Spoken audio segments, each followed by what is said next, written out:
May alam ako pero hindi ko sasabihin.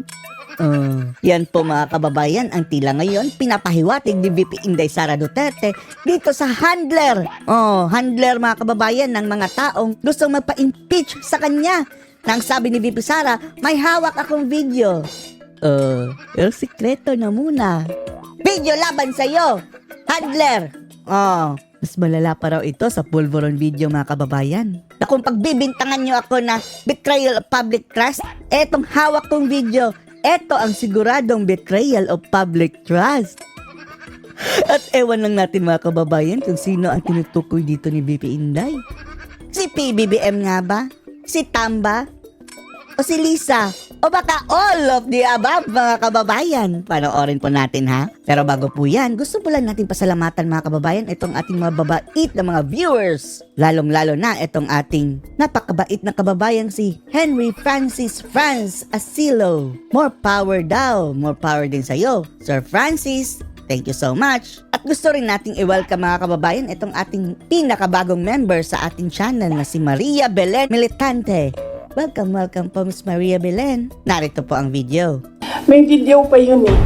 Tapos May video pa yun eh. sabi nila ako daw yung hindi mapagkatiwalaan. Hindi nga lumalabas yung video. Wala nga nakakaalam ng video eh. Ako lang. Siya lang ang nakakaalam ng video mga kababayan.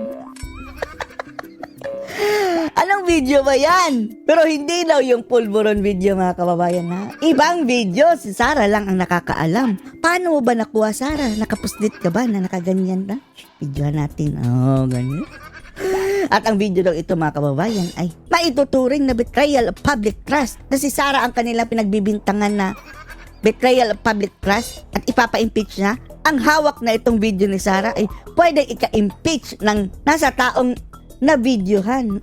Sino ba ang impeachable doon mga kababayan? Si BBM at si Tamba. Diba? Pero impeachable ba ang House Speaker? Pwedeng kasuhan. Pwede naman kasuhan. Ang articles of impeachment, sino ba sa tingin mo ang talagang nasa likod nitong Sino sa tingin mo? Kasi kami, we always ask the ang tawa Congress. ni Sara, Ang tawa ni Sara, May alam ako. Hindi anak na miingin. Parang ganyan. Sa lagi nilang sinasabi kung meron mang impeachment, Kiputi ng ngipin ni Sara mga kababayan, no? Ikumpara nung sa ngipin ni BBM mga kababayan. Kidilaw ng ngipin ni BBM. Di ba yan daw ang isa sa mga mga kababayan? Palatandaan na mayroong mga something. Kayo na lang ang mag-research. naririnig nila Yung ganyang mga ngipin. sa'yo daw po. So sorry, we have to ask you again, ma'am.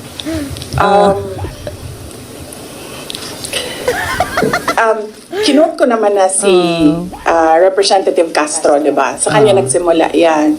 Tapos sabi ni Sara, may handler itong si Castro mga kababayan. I-quote ko ulit para Who's really behind it? meron Ikaw mo akong na mga yan. notes ng quotes dito eh. The impeachment is especially on the misuse of public funds and technical malversation and violating the 1987 Constitution because a government official is bound to follow the Constitution. So last year pa lang, meron na siyang grounds for impeachment.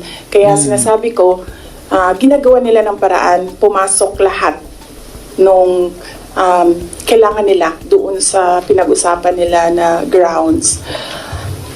And then yes,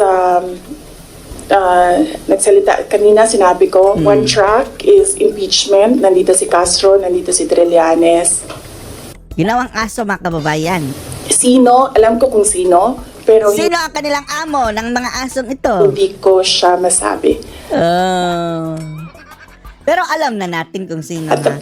It's either Tamba, Lisa, and Nagnag. Sila, all of the above. Pwede rin. Proper time, siguro, pag lumabas na yung story about sa kanya, sasabihin ko Sige, ilabas mo na, Sara. yung lahat ng alam ko. Pero Mas mabuti na kasi yung may hawak ng alas mga kababayan At ilalabas mo ito in the proper time.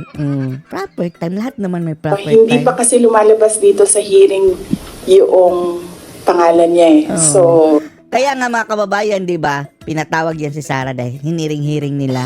Hindi na sigondahan mga kababayan. Wala na kasunod dahil Na-threat sila mga kababayan after sinabi ni Sarah na may video ako. Oh, sige. Don't tempt me. Wag niyo akong pilitin na ilabas ito. Pag meron Kagaya ng mga kababayan. Yung si dating Pangulong Digong, laging tinitira ni Saba, Dilima, sabi ng dating Pangulong Digong, sige, pagpatuloy mo lang yan, ilalabas ko tong X-rated video mo. Tumahimik ang Saba mga kababayan. Iba na lang ang tinira. nagsalita dyan about sa kanya, sasagutin ko, sasabihin ko kung sino. So, iisa lang ang handler Iisa lang. ni Risa Ontiveros, ni Sunny Trillanes, at ni Franz Castro. Mga aso, mga kababayan, iisa lang ang handler. Although si Franz, parang I think she's serving two masters. Hindi siya direct doon sa isa. May dalawang tali parang aso may dalawang tali ito si Dito lang siya sa Francisco. isa. Isa lang ang handler nilang tatlo. Kasi Sino ang logical dyan mga kababayan na handler? Parang ngayang halimaw na may 3 ulo mga kababayan ang dami nyo ng materials. Pag inubos natin lahat ngayon, wala na kayong trabaho bukas. Sa susunod na araw, sa susunod Okay lang. na buwan, ano pang trabaho ninyo? Wala na kayong balita. Wala din Hindi. magbalita. Hindi. Sino Alam niyo daw? naman gusto niyo lang manggaling sa akin. Mataba ba? Sa babae, lalaki. Niyo kung sino. Gusto niyo lang manggaling sa akin. Malaki ba ang tinga? Di ba kaya Sarah, kulubot ba ang mukha? Marami bang wrinkles? O di ba kaya, palagi bang ngumingiwi? Babae, lalaki. Pero Sana- mamaya na kasi hindi, Umayan na. meron kasi siyang kwento kasi hindi pa kasi lumalabas. So hindi ko malabas yung kwento. So, So wala pa ito mga kababayan. Hindi pa ito yung pulburon video. Pero si Liz Araneta Marcos mayroong kumakalat na mga video daw mga kababayan na X-rated. Si Tamba mayroon ding ibang iskandalo. Baka isa na ito. Sa itong hearing na nandito ngayon. O baka naman kay BBM. Kanino ba sa tatlo? Sa current hearing po ba sa good government po ba lalabas? Or sa Quadcom? as a good government. About sa akin, wala naman ako doon sa Quadcom I Wala think pa, sinubukan muna, natin ni magantay ka. Trillanes yung sabi niya mas masahol pa ako kay PRD. Kasi hindi niya ata ma-prove. So, tinigilan niya ako doon sa EJK. Sabi ni Trililing, magsasampa daw siya ng impeachment. Siya na mismo magsasampa. Bakit wala, Trililing? So may na-expect kayo, ma'am, na information against sa'yo doon sa good government na hearing? Ano daw? Sorry. So meron kayong, yung may hinihintay nyo na kwento, may na-expect kayo doon na kwento sa good government na hearing about sa'yo, ma'am? Hindi about sa akin, about sa kanya. Oh, si Sarah ang may pasasabugin mga kababayan. Kaya natigil di ba? Na-stop na yung hearing sa good government. Dahil subukan nyo, pasasabugin ko ito. I mean, yes, about sa akin. Pero, related sa kanya. May Related video doon pa sa yun handler. Oh, may video pa yun oh. May video pa yun Patingin! Any follow-up, Kat? Tapos sabi nila, ako daw yung hindi mapagkatiwalaan. Hindi nga lumalabas yung video. Wala nga nakakaalam ng video Ako lang. Video, ma'am. Ma'am, anong video, ma'am? Basta. May video si Ma'am, anong Sarah. video po yan, ma'am? Ay, pag sinabi ko yung gender, alam niyo na kagad kung sino Oh, babae ba, lalaki? Anong video, ma'am? Anong mukha? Mukhang palaka o mukhang buhaya? O mukhang kuting? Alam niya naman, di ba? Gusto niyo lang talaga manggaling sa akin. Hindi po.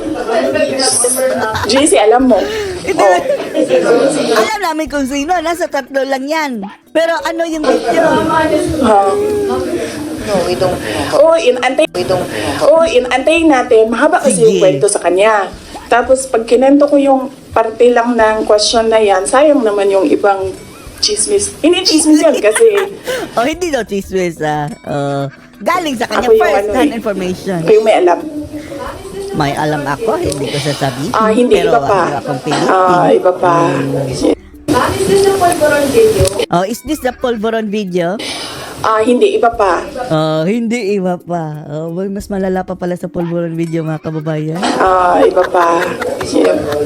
Hindi ito yung pulveron. Hindi din. Hindi din. Oo. Mga politician. Wala na bang question? Ano na ito? Ma'am, Fishing so- na ito. Fishing. Fishing! Sige, mag-antay kami, ha? Next question na. Cut. Maraming salamat. Oh, maraming salamat. Antayin nyo na lang. Oh, lalabas din ang video yan, mga kababayan. Ano masasabi nyo dito na may alas si VP Sara Duterte, mga kababayan? Post your comments below.